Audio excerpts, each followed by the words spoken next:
안녕하세요. 4월 28일 월요일 생명의 삶 큐티입니다. 오늘 본 말씀은 민수기 16장 1절부터 11절입니다. 레위 증손 고핫의 손자 이스라엘의 아들 고라와 루벤 자손 엘리압의 아들 다단과 아비람과 벨렛의 아들 온이 당을 짓고 이스라엘 자손 총회에서 택함을 받은 자 곧 회중 가운데서 이름 있는 지휘관 250명과 함께 일어나서 모세를 거스르느니라. 그들이 모여서 모세와 아론을 거슬러 그들에게 이르되 너희가 분수에 지나도다. 회중이 다 각각 거룩하고 여호와께서도 그들 중에 계시거늘 너희가 어찌하여 여호와의 총회 위에 스스로 높이느냐. 모세가 듣고 엎드렸다가 고라와 그의 모든 무리에게 말하여 이르되 아침에 여호와께서 자기에게 속한 자가 누구인지 거룩한 자가 누구인지 보이시고 그 사람을 자기에게 가까이 나오게 하시되 곧 그가 택하신 자를 자기에게 가까이 나오게 하시리니 이렇게 하라. 너 고라와 내 모든 무리는 향로를 가져다가 내일 여호와 앞에서 그 향로에 불을 담고 그 위에 향을 두라. 그때 여호와께서 택하신 자는 거룩하게 되리라. 레위 자손들아 너희가 너무 분수에 지나치느니라. 모세가 또 고라에게 이르되 너희 레위 자손들아 들으라. 이스라엘의 하나님이 이스라엘 회중에서 너희를 구별하여 자기에게 가까이 하게 하사 여호와의 성막에서 봉사하게 하시며 회중 앞에 서서 그들을 대신하여 섬기게 하심이 너희에게 작은 일이겠느냐. 하나님이 너와 내 모든 형제 레위 자손으로 너와 함께 가까이 오게 하셨거늘 너희가 오히려 제사장의 직분을 구하느냐. 이를 위하여 너와 너의 무리가 다 모여서 여호와를 거스리는도다. 아론이 어떠한 사람이기에 너희가 그를 원망하느냐. 아멘. 이스라엘은 광야라는 척박한 땅을 행진하면서 애굽에서부터 생겨난 여러 가지 문제를 드러내고 있습니다. 탐욕의 문제, 또 원망의 문제, 음란의 문제, 또 불순종의 문제가 광야 생활 중에 다 드러납니다. 그런데 하나님께서는 이스라엘이 드러낸 문제를 통해서 하나님의 나라의 거룩한 백성은 어떠해야 함을 동시에 드러내고 계십니다. 하나님은 아름답고 질서 있고 조화로운 하나님 나라를 이루어가기 원하셨습니다. 하나님의 나라의 모습이 성막에 담겨 있는데요. 성막은 각 기구가 예수 그리스도와 하나님 나라를 상징하는 것들입니다. 그리고 성막 안에서 일하는 대제사장과 제사장과 레위인들의 모습은 하나님 나라에서 사람이 어떻게 섬기며 살아야 될까를 보여주고 있지요. 특별히 대제사장과 제사장과 레위 자손, 레위는 또 세 종족으로 구분되죠. 고핫, 게르손, 무라리 종족입니다. 각기 하나님께서 부여하신 일들을 최선을 다해서 각자의 자리에서 감당할 때 성막의 아름다운 일들이 조화롭게 질서 있게 이루어져 가는 것입니다. 하나님은 땅과 바다의 경계를 정하시고 또 짐승과 식물의 각 종류별로 각각 독특하고 아름다운 존재를 만드셨지요. 그리고 하나님께서는 강한 자나 약한 자나 작은 자나 큰 자나 함께 어우러져 살아가는 아름다운 하나님 나라의 공동체를 이루기 원하셨습니다. 하나님의 성막은 하나님 나라의 모형과 같은데 바로 대제사장과 제사장과 레위인들이 각자의 자리에서 맡은 역할을 감당하면서 아름답게 성막의 일을 돌보고 또 예배 드리는 것을 통해서 하나님 나라가 어떠함을 드러내신 것입니다. 그럼에도 불구하고 오늘 특히 고라와 다단과 아비람과 온이 250명과 함께 반역을 일으키는 장면이 나오는데요. 오늘 본문에서는 레위의 증손 고라를 부각시켜서 이야기합니다. 레위인들은 하나님 앞에 구별된 종족으로 성막의 일을 섬기는 사람들이었죠. 그러나 제사장의 일을 도와서 성막의 일을 섬기는 사람들이 오늘 고라 또 다른 반역자들과 함께 반역을 일으키면서 하나님의 질서와 권위의 반기를 드는 것이죠. 그리고 하는 말이 이렇습니다. 3절입니다. 너희가 분수에 지나도다. 회중이 다 각각 거룩하고 여호와께서도 그들 중에 계시거늘 너희가 어찌하여 여호와의 총회 위에 스스로 높이느냐.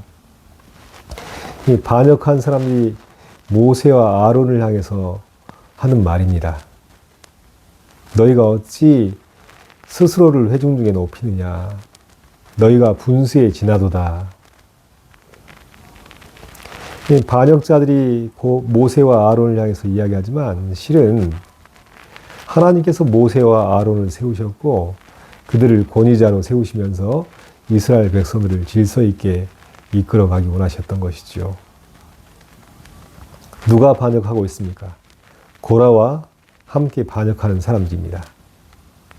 자신들이 분수에 지나도록 하나님의 권위를 무시하고 있고 또 하나님이 세우신 질서를 무시하고 있는 것입니다. 하나님께 불순종하면서 자기를 여호와의 총회 위에 스스로 높이면서 교만의 죄를 짓고 있는 것입니다.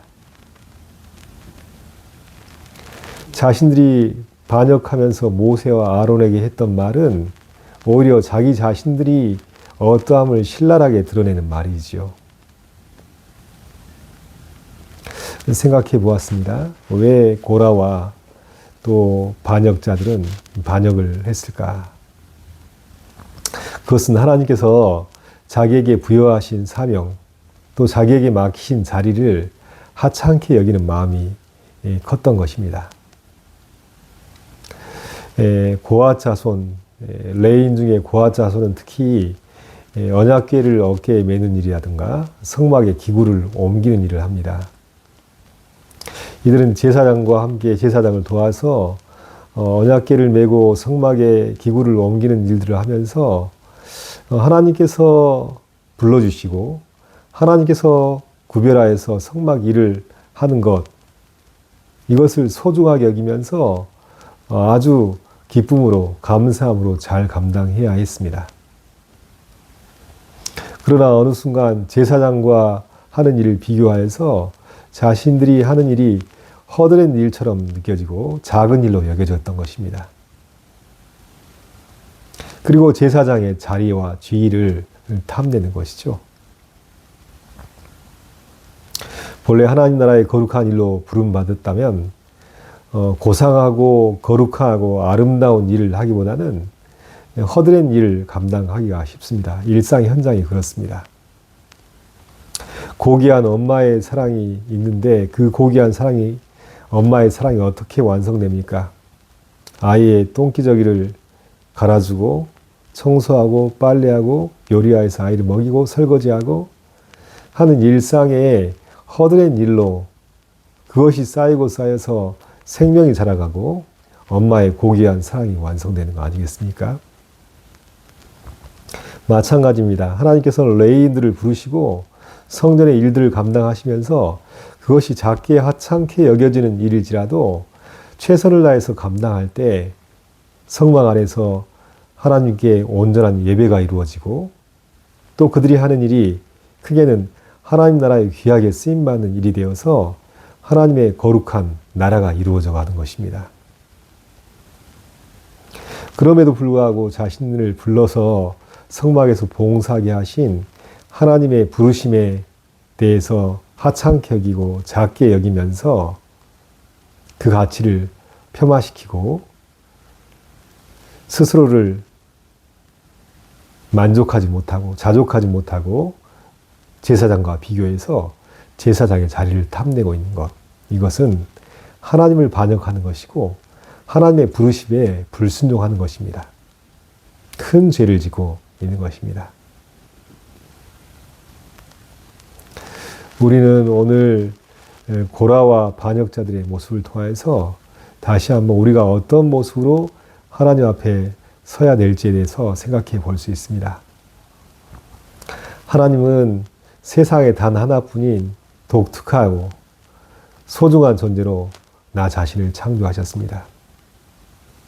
그리고 내가 살아가는 삶의 자리, 내가 하는 일, 하나님 앞에서 단독자로서 소중한 가치를 지닌 일이며 내가 살아가는 삶의 현장도 마찬가지입니다. 하나님이 부르신 그 자리입니다.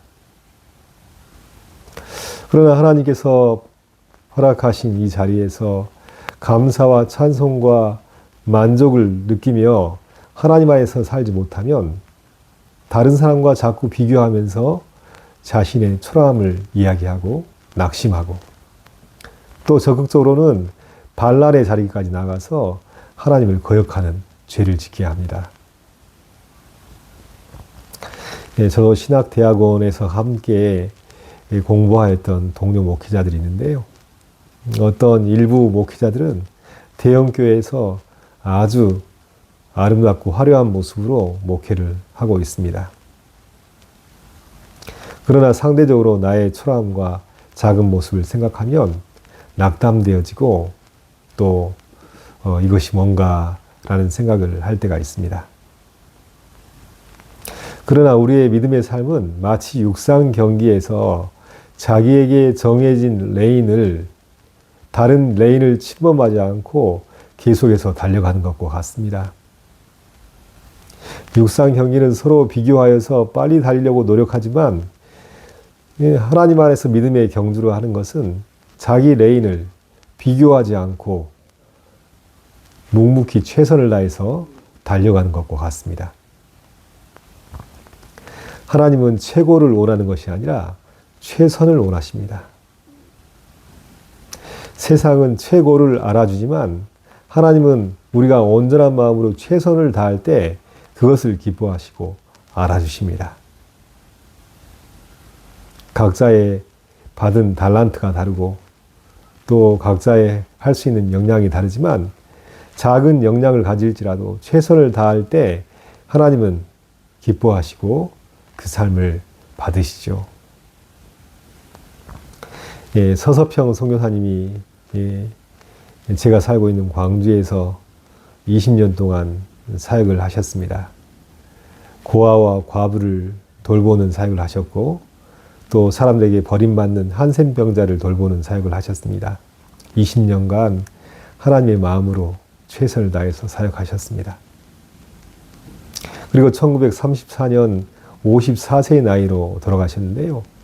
그 침대 머리맡에 써있는 글귀가 Not success, but service. 우리말로 풀이하면 성공이 아니라 섬김입니다. 라는 뜻이겠죠. 하나님 안에서 인생의 의미는 최고가 되고 성공하는 것이 아니라 예수 그리스도의 마음을 가지고 각자의 자리에서 섬기며 사는 것이 하나님 안에서 믿음의 삶을 사는 것이라 하는 중요한 글귀가 아닐 수 없습니다.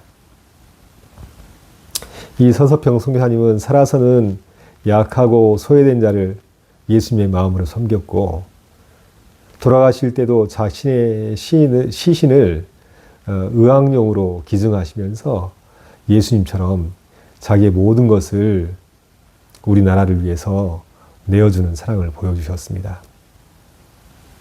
얼마나 위대한 사랑입니까? 1980년대 원주에서 사회운동을 하시다가 아름답게 사시면서 돌아가신 장일순, 무의당 장일순 선생이라는 분이 있습니다. 이분의 짧은 시 구절 하나가 생각나는데요. 산길을 걸었네. 소리 없이 아름답게 피었다 지는 꽃을 보고 나는 부끄러웠네. 라는 짧은 시가 있습니다.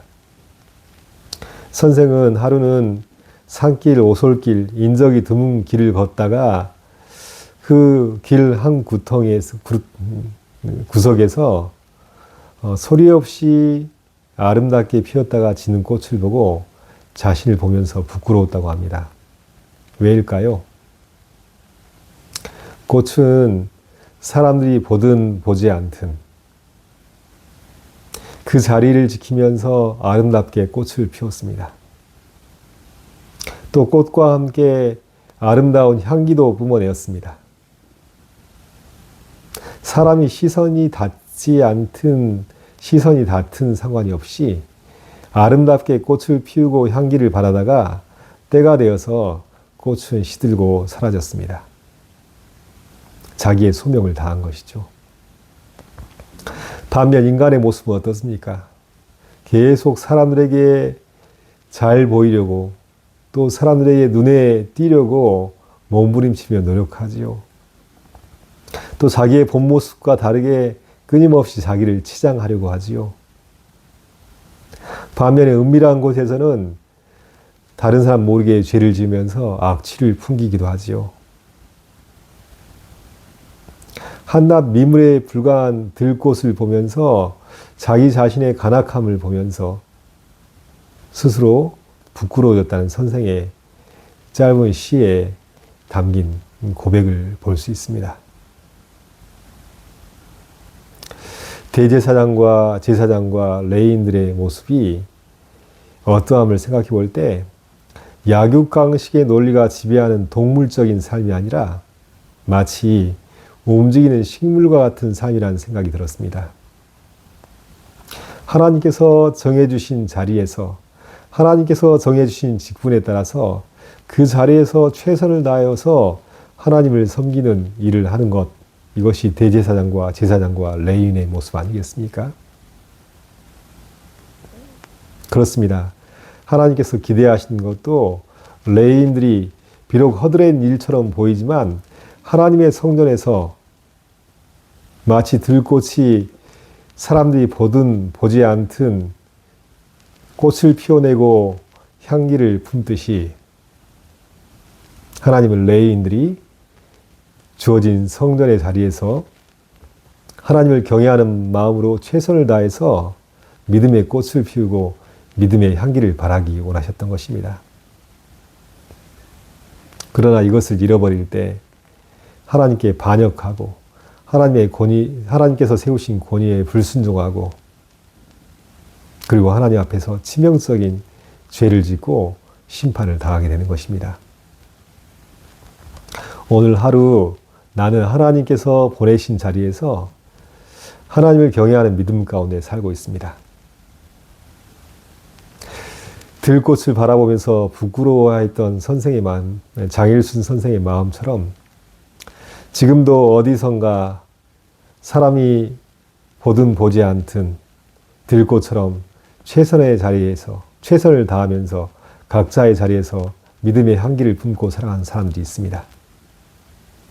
나도 오늘 하나님께서 보내신 이 자리에서 믿음의 향기를 품고 믿음의 꽃을 피우면서 하나님 앞에서 믿음으로 하나님의 권위에 순복하며 하나님 주신 자족하는 마음을 가지고 감사하며 하루를 살아가야겠습니다.